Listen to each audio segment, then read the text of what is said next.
तो हम सब लोग आज जानेंगे पूजन का क्रम। पूजन का क्रम का मतलब ये होता है, मैं बताऊंगा और उसको समझना है। चाहे थोड़ा थोड़ा नोट कर लो, पेन कापी लेकर के यदि नोट कर लोगे तो ये हमेशा के लिए बना रहेगा।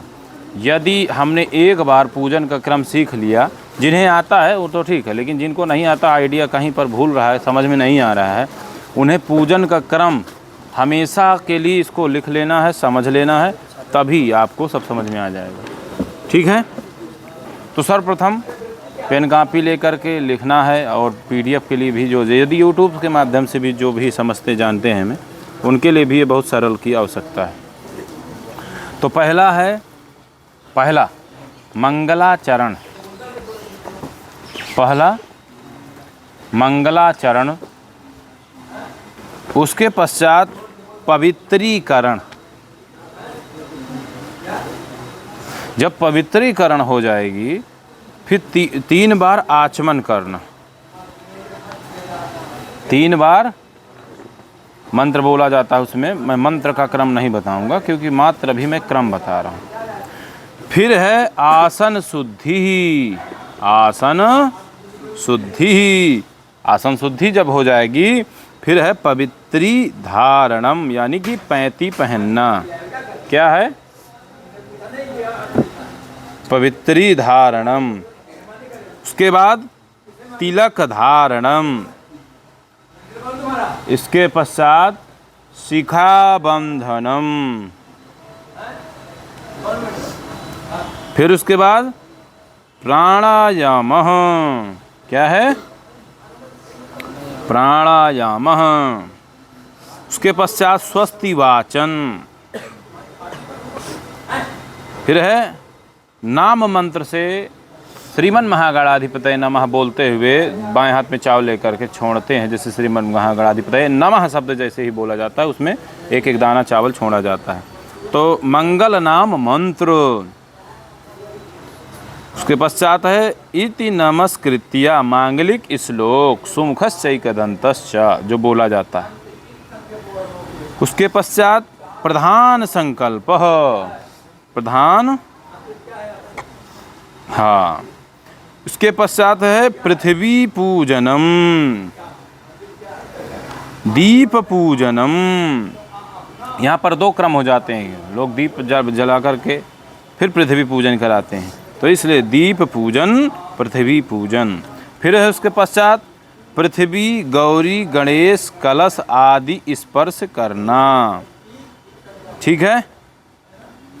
फिर उसके पश्चात है कलश स्थापना, यानी कि कलश पूजन विधि।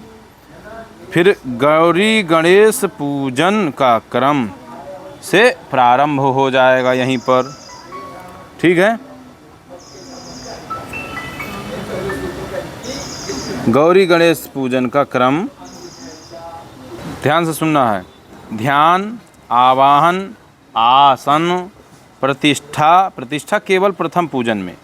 पाद्य, अर्घ्य, आचमन, स्नान, वस्त्र, उपवस्त्र, यज्ञोपवीति, आचमन, गंधचंदनम, पुष्पमाला। पुष्पमाला के बाद है बिल्वपत्रम, दूर्वा, समीपत्रम, तुलसी पत्रम। तुलसी पत्र कई जगह निषेध है, सबको नहीं चढ़ती। अबीर, गुलाल, सिंदूर, इत्र, सेंट, धूप बत्ती, दीप बत्ती, आचमन, हस्तौ प्रक्षाल्य, नैवेद्य, पंचग्रास। उसके बाद है करोद्वर्तन चंदन। करोद्वर्तन, तांबूल, ऋतुफल, दक्षिणा द्रव्यम। उसके पश्चात विशेष अर्घ्य, प्रदक्षिणा। फिर है पुष्पांजलि, प्रार्थना,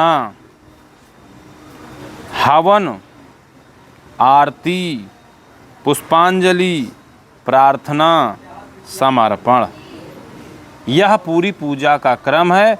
और इसमें जो बीच में एक बार प्रदक्षिणा पुष्पांजलि आ रही है, वह जो है अलग है, ये थोड़ा सा अंतर है। ठीक है। अब हम बात करेंगे समर्पण के बाद यजमान को हाथ में कलावा बांधें, यजमान को प्रसाद दें। यजमान का अभिषेक भी होता है। ठीक है। अभिषेके विप्रपाद प्रक्षालने चैव वामतः। पत्नी को बाएं बैठाना चाहिए, शेष पूजन में दाहिने, ये भी याद रखना है। फिर विसर्जन करें, जयकारा लगावें, आसन के नीचे जल डालें, ओम इंद्राय नमः शक्राय नमः कह करके यह पूजन संपन्न हुआ। पूजन कोई भी हो, क्रम इसका हमेशा यही चलेगा। ठीक है। आशा करता हूँ वीडियो अच्छा लगा होगा, और जो आप विद्यार्थीगण हमारे हैं उनको ये चीज़ें जो हाँ क्रम नहीं समझ में आ रही, उसको देख लें और लिख लें पूरा।